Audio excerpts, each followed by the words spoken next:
You are damaging our brand aesthetic just by standing here. Manager Brad Sterling shoved 80-year-old Margaret Hayes toward the door of Hartwell and Company. Sales associate Tracy live-streamed the ejection to her followers, laughing. They thought Margaret was a penniless widow, seeking warmth. They didn't know the real reason Margaret was there, and they had no idea that in just a few hours, both would be begging her for mercy. Before watching, subscribe and tell us where you're watching from in the comments. The autumn wind on Madison Avenue carried the scent of expensive perfume and ambition. Margaret Hayes pulled her camel coat tighter around her shoulders. The coat was vintage Burberry, impeccably tailored, but the fabric had faded. To most eyes, it looked like something from a thrift store. Margaret knew better. Quality didn't fade, it aged with grace. She stopped in front of Hartwell and Company. The brass nameplate beside the door gleamed under the afternoon sun. Established 1924. Her late husband Henry had once stood here with her, 50 years ago. They'd been turned away at the door. Today, she was walking through it. The revolving door spun smoothly, engineered precision she could feel in her bones.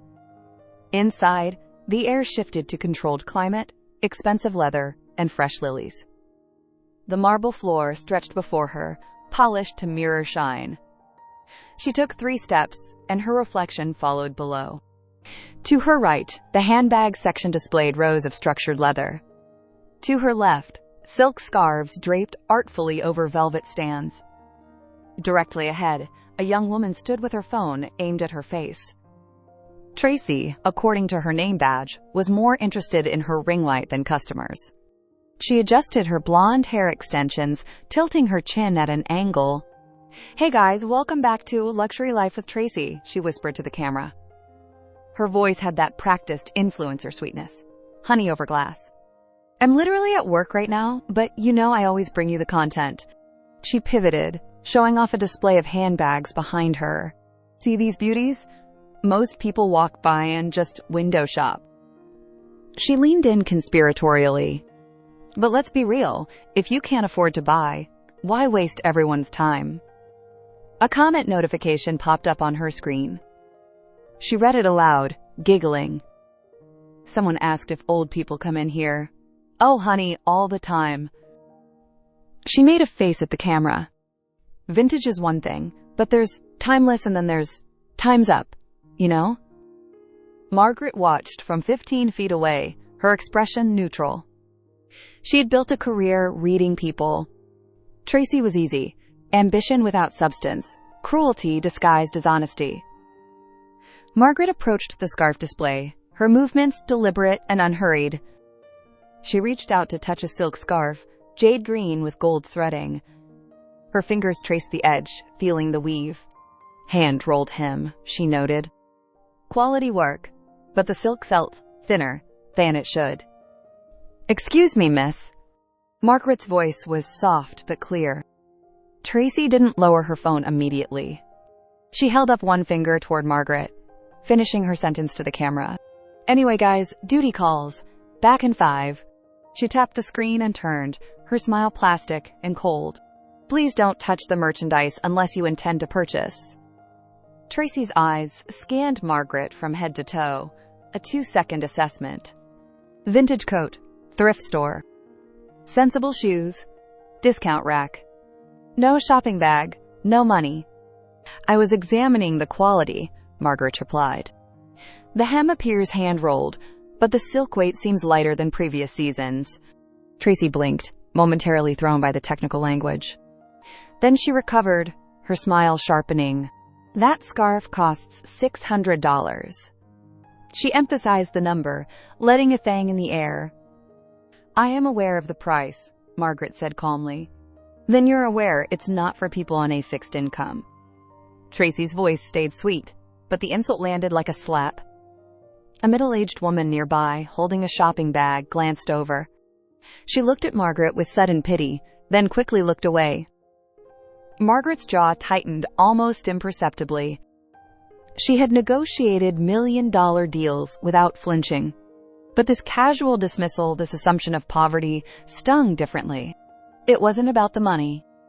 It was about being rendered invisible. Before Margaret could respond, a young man hurried over from the back. Carlos wore a suit that was slightly too large, the sleeves touching his knuckles. His name badge was crooked, and his shoes had been resoled twice. But his eyes held genuine concern. "Good afternoon, ma'am. Is there something I can help you find?" His voice was respectful, his posture attentive. Margaret turned to him, grateful for the interruption. "Thank you, young man. I was curious about this season's collection." Tracy snorted softly, already reaching for her phone again. "Carlos, she's just browsing. You should focus on actual customers." Carlos's expression flickered with discomfort, but he held his ground. "Everyone who walks through that door is a customer, Tracy." "Sure, Carlos. Whatever you say." Tracy was already angling her phone for another shot. "I'm going back on live. Try not to bore her with your sales pitch." As Tracy walked away, Carlos lowered his voice. "I apologize for her behavior, ma'am. Chef forgets her manners sometimes." "And you don't?" Margaret asked, studying his face. "My mother raised me to respect my elders, regardless of their circumstances." Carlos smiled, but it was sad around the edges. "She worked 3 jobs to send me to college. I remember what it's like." "What's your story, Carlos?" Margaret asked edgently. He hesitated, glancing toward the manager's glass office. Then he spoke quietly, as if confessing something. "I'm paying off student loans and supporting my mom. She's sick, and the treatments aren't cheap." He looked down at his frayed cuffs. "This job covers it, but it's better than nothing." "And they treat you well here?" Margaret already knew the answer. Carlos laughed bitterly. "The manager, Brad, he has a philosophy: cut costs, maximize optics, convert or clear." He imitated Brad's confident tone. "If a customer isn't buying within 5 minutes, we're encouraged to redirect them." "By redirect, you mean remove?" Margaret clarified. "In so many words, yes." Carlos looked ashamed, as if the policy was his fault. From across the sales floor, Tracy's voice rang out sharply. "Carlos, stop chatting and start restocking those shelves." She was filming again, the camera pointed subtly in their direction. "The manager is literally watching on the cameras. Don't be an idiot." Carlos stiffened, his professionalism cracking. "I'm sorry, ma'am. I have to go." He offered a quick, apologetic nod and hurried toward the stockroom. Margaret stood alone in the aisle, surrounded by wealth and cruelty. She turned her attention to the glass office overlooking the sales floor. Inside, a man in a navy suit leaned back in his leather chair. Brad Sterling, according to the nameplate on his desk. He was on the phone, gesturing animated LY, laughing. Through the glass, Margaret could faintly hear his voice. "I don't run a museum, Richard," Brad said, his tone dripping with superiority. "Every square foot converts, or it's wasted capital." Listening. "These people treat us like a free gallery. They come in, touch everything, take photos, and leave." Another, then a sharp laugh. "Exactly. If they're not buying, they're trespassing. Simple as that." Margaret's eyes narrowed. She'd read the quarterly reports last night. Revenue was up, yes. But customer satisfaction scores had plummeted. Employee turnover was at 40%. Now she understood why. She needed to see more. Margaret walked slowly through the store, touching nothing but observing everything. The cashmere sweaters on the third shelf had pilling, a sign of rushed production.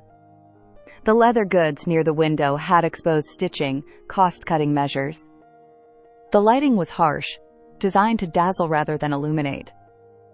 Everything looked expensive, but the substance beneath was eroding. Henry would have noticed immediately. He'd always said quality showed in the details others ignored. She stopped at the center display, a glass pedestal showcasing a single handbag. The Hartwell signature tote, $12,000 according to the discreet placard. Margaret leaned in, examining it without touching. The leather was Italian. She could tell by the grain. The hardware was gold-plated brass, not solid gold. The stitching was precise, probably machine-done but high quality. It was beautiful. But it wasn't worth $12,000.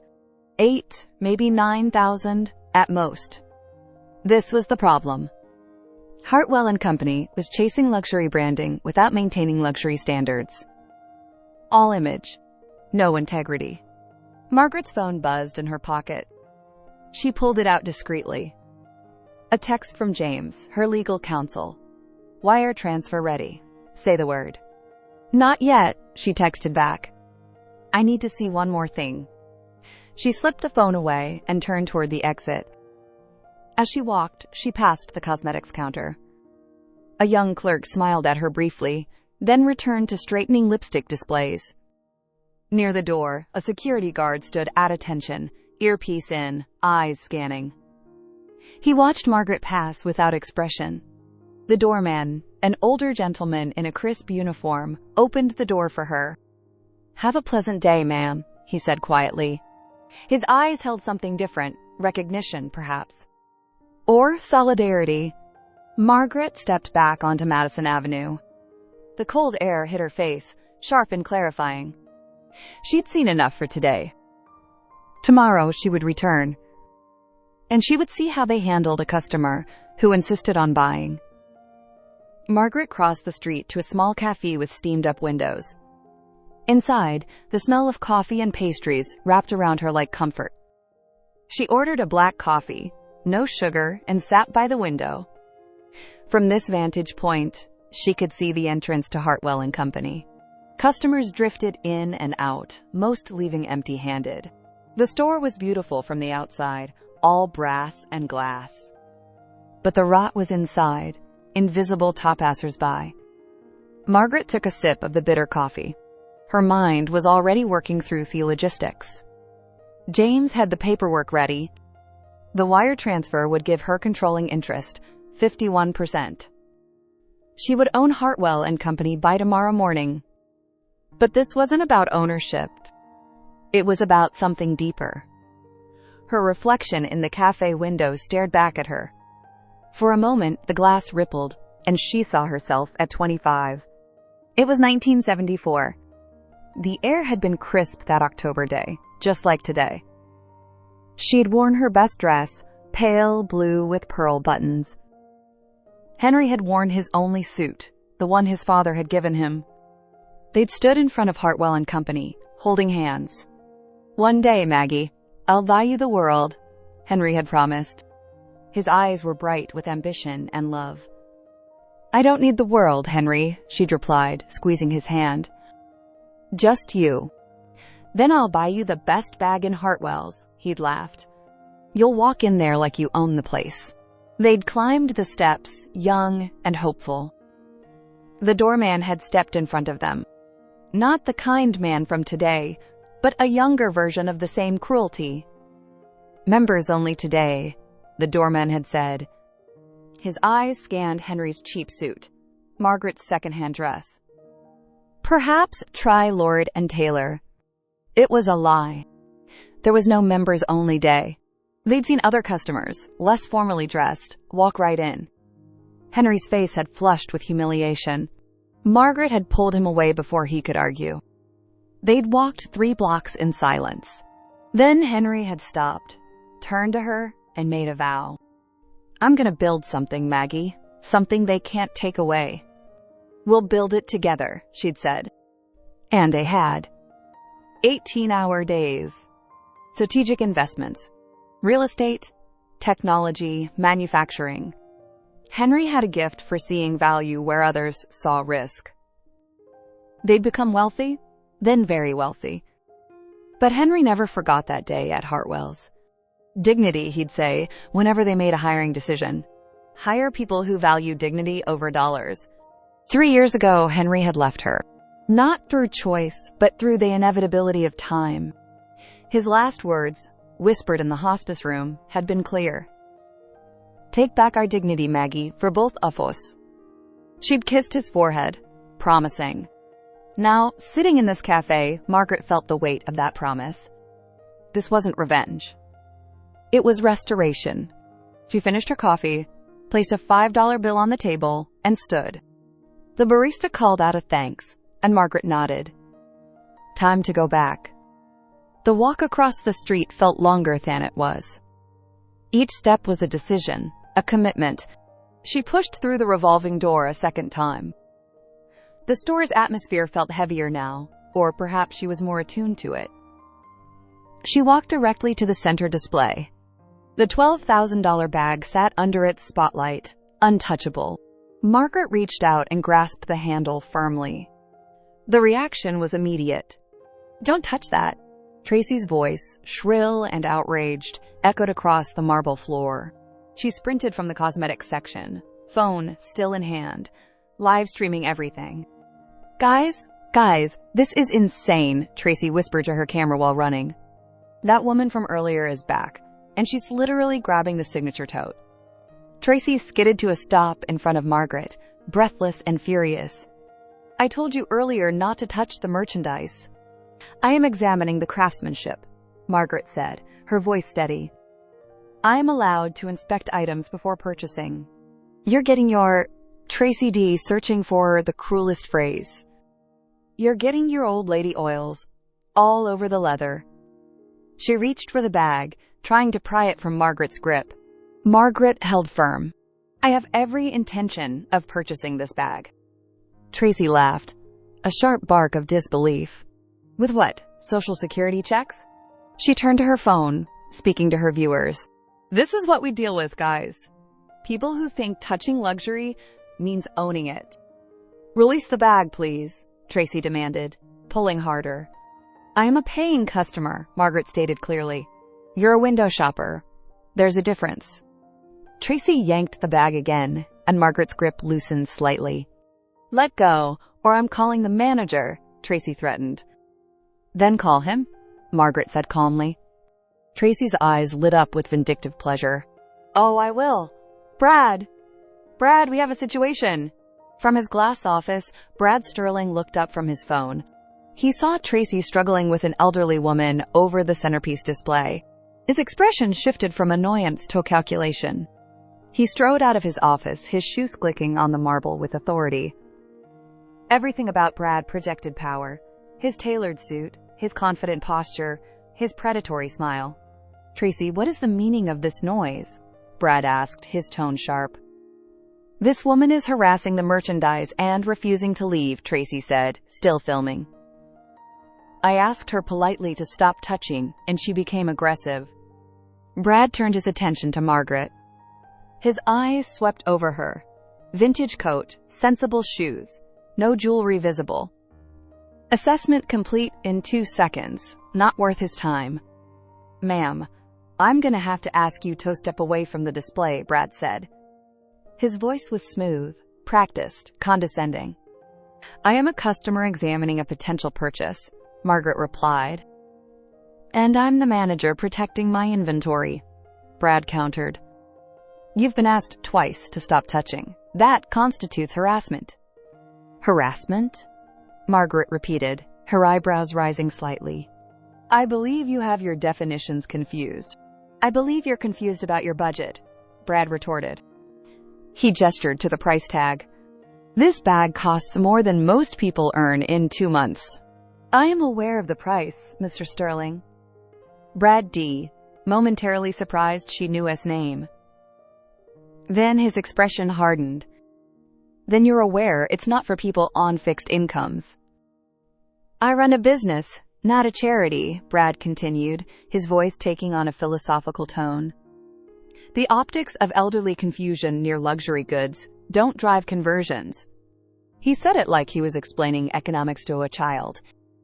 "That is a remarkably callous policy," Margaret observed. "It's remarkably profitable," Brad corrected.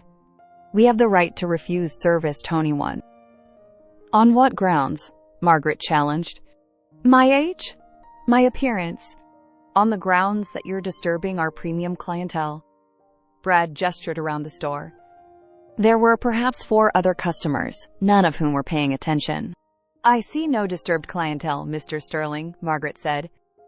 "You're disturbing me," Brad replied flatly. "And I represent this establishment. So I'm asking you one final time. Step away from the bag." "And if I refuse?" Margaret asked, not moving. "Then I'll have security escort you out."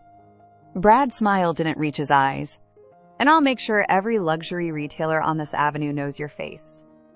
It was a threat, clear and calculated. Tracy giggled behind her phone, capturing every moment. "This is gold, guys. Pure gold."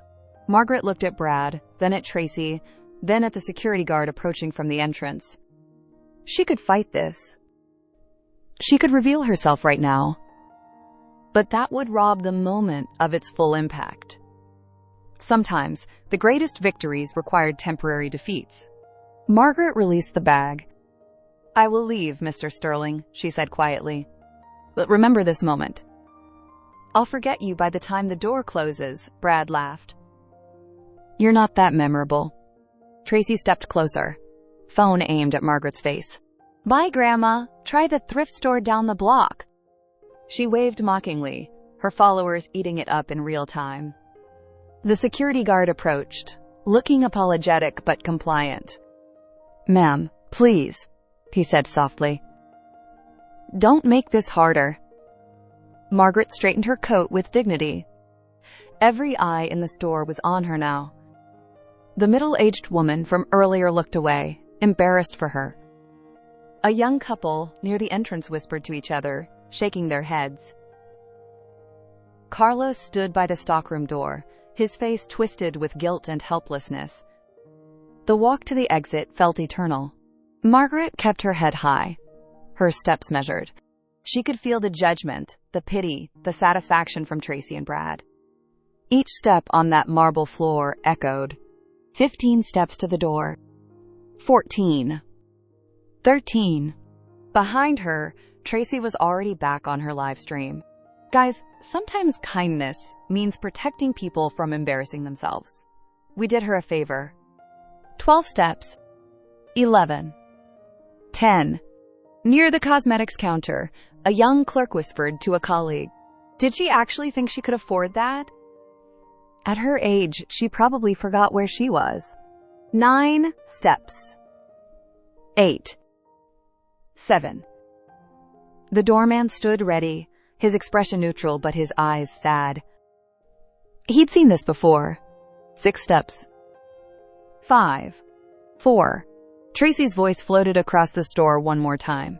Not everyone understands. Luxury is aspirational, not accessible. That's the whole point. 3 steps. 2. 1. The doorman opened the door silently. Cold air rushed in, mixing with the store's expensive warmth. Margaret stepped onto the sidewalk. The door closed behind her with a soft, final sound. She stood there for a moment, letting the city noise wash over her. Car horns, distant sirens, the chatter of pedestrians. Real life, not the artificial perfection inside. In her pocket, her phone began to vibrate. She pulled it out.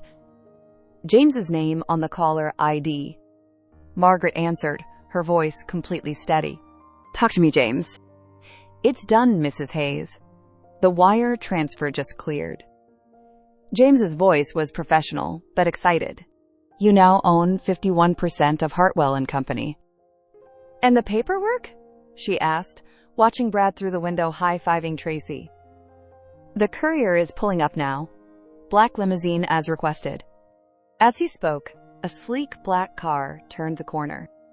It moved through traffic like a force of nature, unhurried but inevitable. The car glided to the curb directly in front of Hartwell and Company. The driver, a large man in a crisp uniform, stepped out. He walked around the car with military precision and opened the back door. Good afternoon, Mrs. Hayes, he said, his voice loud enough for the doorman to hear. Margaret stepped into the back seat.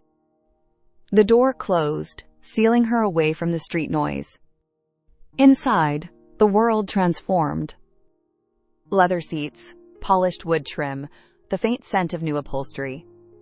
Margaret removed her vintage coat. Underneath, she wore a tailored Chanel suit, charcoal gray with black piping. She'd worn the coat over it specifically, a test of character. From the seat beside her, she picked up a diamond brooch. It had been Henry's last gift to her, their 50th anniversary. 3 carats, emerald cut, set in platinum. Worth more than Brad's annual salary. She pinned it to her lapel. Next, she opened the leather folder, waiting on the seat. Inside, the deed of ownership, the wire transfer confirmation, the board appointment papers. Everything she needed to reclaim what had been taken 50 years ago. "Ready to go back in, ma'am?" the driver asked via the intercom. "Give them 1 minute to notice the car," Margaret said. "Let the anticipation build." Inside the store, the mood shifted. Tracy was filming herself, celebrating the ejection. And that's how you handle entitled window shoppers, guys. Then she noticed people staring out the window. She turned. The limousine sat at the curb, black and gleaming.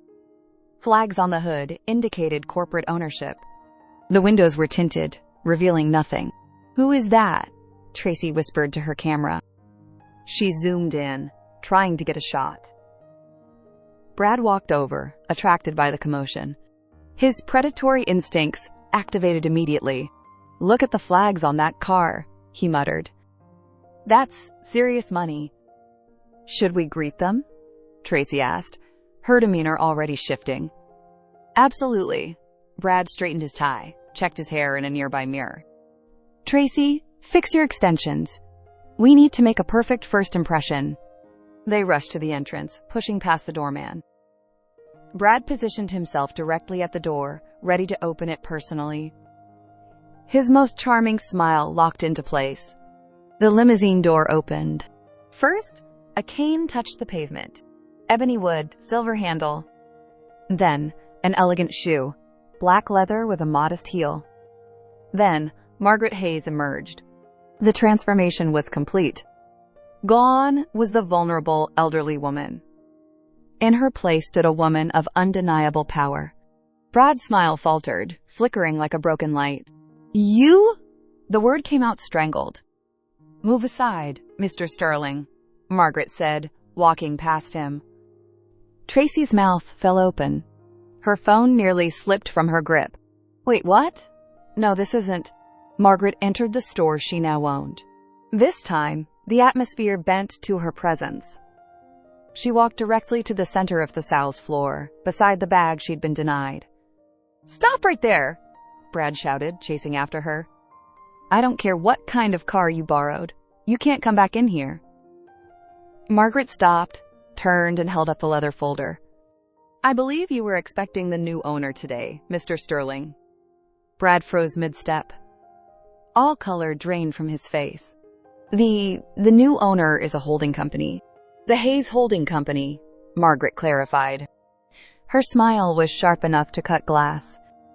"Majority stake acquired this morning, 51%. "Hayes?" Brad whispered. The name hit him like cold water. Tracy dropped her phone. It clattered on the marble floor, the live stream still running, broadcasting her shock to thousands. "That's impossible," Tracy breathed. "You look like you're just..." "Just what, dear?" Margaret asked, her voice gentle as a blade. "Just someone you judged by appearance?" Around them, employees had gathered, forming a silent circle. Carlos stood at the back, his eyes wide with dawning comprehension. "Mrs. Hayes, we didn't know," Brad stammered. His confident posture collapsed inward. "We were just following security protocols," Tracy cried out, tears already forming. She'd realized the live stream was still recording. Her career was ending in real time. "I have protocols too," Margaret said calmly. She pulled out her iPhone, tapped the screen, and set it on speaker. Brad's voice filled the store, crystal clear. "You aren't a customer. You're a vagrant wasting my time. You're damaging our brand aesthetic just by standing here." Then Tracy's voice. "Try the thrift store down the block." Then Brad again. "I'll forget you by the time the door closes." You're not that memorable." The recording ended. The silence that followed was absolute. "New York is a one-party consent state for recordings," Margaret explained, her tone educational. "I didn't need your permission to document this conversation." "This was a test?" Brad asked, his voice shaking. "No, Mr. Sterling. This was an inspection." Margaret closed the leather folder with a decisive snap. "And you failed spectacularly." "Mrs. Hayes, please," Brad began, his hands raised in supplication. "I have a mortgage, car payments, a lifestyle to maintain." "And I have a company to restore," Margaret replied. "You've been maximizing profits by minimizing humanity. That ends today." Tracy fell to her knees, mascara running down her face. "I'm sorry. I'm so sorry. I can change, is where." "Character doesn't change overnight, dear," Margaret said softly. "But management does." She turned to the security guard who had escorted her out. "Please escort Mr. Sterling and Ms. Tracy to their lockers. They have 10 minutes to collect their personal effects." The guard nodded, a smile tugging at his lips. "With pleasure, Mrs. Hayes." As the guard took Brad by the arm, Brad treed one last time. "You can't do this. I'll sue. I'll go to the board." "I am the board," Margaret said simply. "Controlling interest means controlling decisions." Brad's face crumpled. He'd built his career on cruelty disguised as business acumen. Now, it was ending in humiliation. Tracy was sobbing loudly now, her influencer persona shattered beyond repair. Her phone lay on the floor, still streaming. Thousands of viewers were watching her downfall. The guard led them both away. Their protests echoed through the store, then faded behind the stockroom doors. Margaret turned to the remaining staff, who stood frozen in shock. Near the back, she spotted Carlos. "Carlos, please step forward." The young man walked up slowly, terrified he was next. "I'm sorry I couldn't stop them, Mrs. Hayes. I should have done more." "You showed kindness when it was risky," Margaret said, her voice warm now. "That is the only currency that matters in me store." Carlos looked confused. "I'm appointing you as interim floor manager, effective immediately," Margaret announced. "And I'm establishing a scholarship for your MBA starting next month." Carlos gasped. "But I don't have the qualifications for management." "You have the only qualification that matters. Integrity," Margaret said. "The business skills can be taught. Decency cannot." Tears welled up in Carlos's eyes. He tried to speak, failed, then simply extended his hand. Margaret shook it firmly, one professional TO another. The store closed at 8 p.m. By 8:15, the last employee had left. By 8:30, Margaret was alone. She walked slowly through the space, her heels clicking on the marble. The lights were dimmed now, the display shadowy and intimate. She stopped at the window where she and Henry had stood in 1974. Outside, Madison Avenue glittered with evening lights. The city moved on, indifferent to her small victory. But it wasn't small to her. Margaret placed her hand on the cold glass. Her reflection stared back, older now but undefeated. "I bought the best bag, Henry," she whispered to the empty store. "And I cleaned the house." She could almost hear his laugh, warm and proud. She walked to the center display, where the $12,000 bag still sat. She picked it up, examined it one final time. The craftsmanship was good, not great. She'd have to talk to the suppliers about that. Margaret set the bag down and adjusted the silk scarf beside it. The jade green caught the light beautifully. She repositioned it slightly, making the display perfect. Details mattered. Henry had taught her that. She walked to the door D and looked back on final time. Hartwell and Company had been a dream denied, then a promise kept. Now it was a responsibility. She would rebuild it properly. Not with cruelty disguised as standards, but with actual standards. Not with appearance over substance, but with substance that didn't need to scream. Quality, Henry had always said, didn't need to announce itself. It simply was. Margaret stepped out onto Madison Avenue. The November air bit at her cheeks, but she welcomed it. The city lights twinkled above, diamonds scattered across velvet. She pulled her vintage Burberry coat tighter. It had served its purpose today. Tomorrow, she'd wear something different. But tonight, it reminded her of who she'd been and who she'd become. A young couple walked past, arm in arm, laughing about something. They didn't notice the elderly woman standing alone. That was fine. Margaret had never needed to be noticed. She just needed to be underestimated once. Her driver pulled up to the curb. "Home, Mrs. Hayes?" "Home," she confirmed. She slid into the back seat. As the car pulled away, she took one last look at Hartwell and Company. Her store now. Henry's legacy now. Their victory, finally. The limousine disappeared into New York City traffic. And inside the store, the lights began totem one by one. If you were in Margaret's position, would you have revealed yourself immediately when first insulted? Or was her patient approach the right choice? Have you ever been judged by your appearance, and how did you handle it? Share your story in the comments below. If this story of elegant justice touched your heart, please like this video and subscribe to our channel. We bring you real stories of karma, redemption, and the truth that dignity always wins in the end. See you in the next story.